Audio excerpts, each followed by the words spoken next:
মানে আমার কাছে খালি চিন্তা হইতেছে যে আলভি, তোমার ছেলেটা যখন তোমাকে প্রশ্নটা করবে ভাই যে মা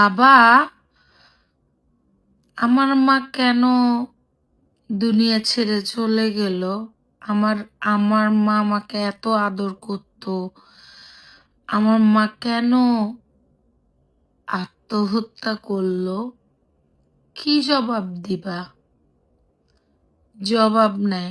আজকে এটা নিয়ে ১ সপ্তাহ ১৫ দিন ২০ দিন পরে আমরা সবাই ভুলে যাব যে এই ঘটনাটা।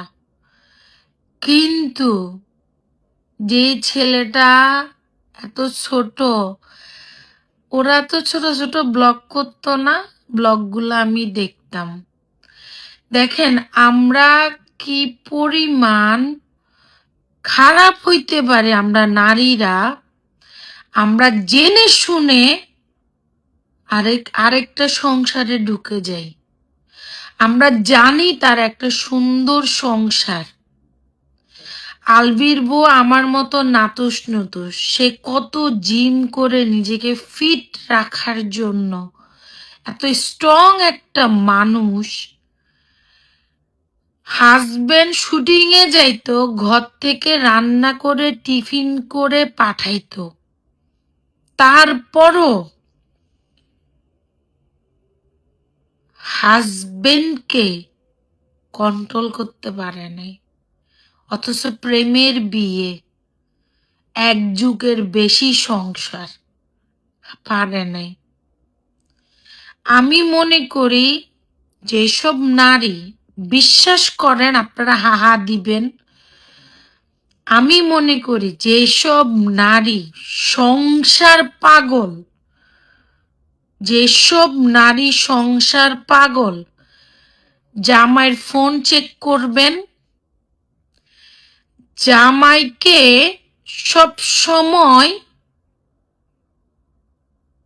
যত্ন করবেন, এবং যদি দেখেন, আল্লাহর কসম, যদি দেখেন আপনার স্বামী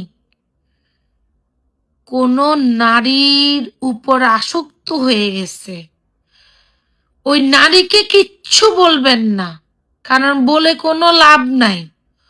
ওই নারী যাই নাই আপনার স্বামীর কান্দে উঠছে, আপনার স্বামীকে ঠিক করবেন, পিড়াইবেন দরকার হলে, গলায় পাড়া দিবেন দরকার হলে, কিন্তু ওই নারীকে করে তো লাভ নাই। ও নারী তো যাই না হুই নাই আমনের জামাইয়ের কান্দে উঠছে। যতটুকু পারবেন, কিন্তু কখনো দুনিয়া ছেড়ে যাওয়ার এই বিষয়টা মাথায় আনবেন না। তো লাভ কি হইল? আপনি দুনিয়া ছেড়ে চলে যাবেন, আপনার স্বামী তো ঠিকই ডুগডুগি বাজাবে। আমাকে অনেকে বলে যে ভাইয়া এত সুন্দর, আপনার মতো মেয়ে ভাইয়া কেন বিয়ে করছে? আমার খারাপ লাগে, কিন্তু দিন শেষে আমি জানি আমি কি, আমি কেমন, আমি আমার স্বামীর জন্য কতটা পারফেক্ট। আমার আশপাশে যারা আমার শুভাকাঙ্ক্ষী আছে, যারা আমার ওয়েল উইশার, যারা আমাকে চিনে, আমার ঘর পর্যন্ত আসছে, তারা জানে রাখি কতটা সাংসারিক মেয়ে। আল্লাহর কসম, ছেলে হোক মেয়ে হোক, দুজনকে বলতেছে, আপনি যদি দেখেন আপনার স্ত্রী অন্য ছেলের প্রতি আসক্ত হয়ে গেছে, আপনার স্ত্রী বসের প্রতি আসক্ত হয়ে গেছে, এবং স্ত্রীদেরকে বলতেছে, আপনি যদি দেখেন আপনার স্বামী অন্য মেয়ের উপর আসক্ত হয়ে গেছে, আপনার স্বামী অফিসের কলিগের প্রতি আসক্ত হয়ে গেছে, আপনার স্বামীকে ফিরান, যে কোনো ওয়েতে হোক। কারণ আপনি ওই মেয়েকে বলবেন, কোনো লাভ হবে না। আলভি যে মেয়ের প্রতি আসক্ত হয়ে গেছে, আপনারা সবাই জানেন কোন মেয়ের প্রতি। আমি ধিক্কার জানাই তোর প্রতি। তুই কেমনে পারলি একটা সংসারে ঢুকতে? কিভাবে পারলি? আল্লাহ তোর হেদায়েত করুক। কেমনে পারলি?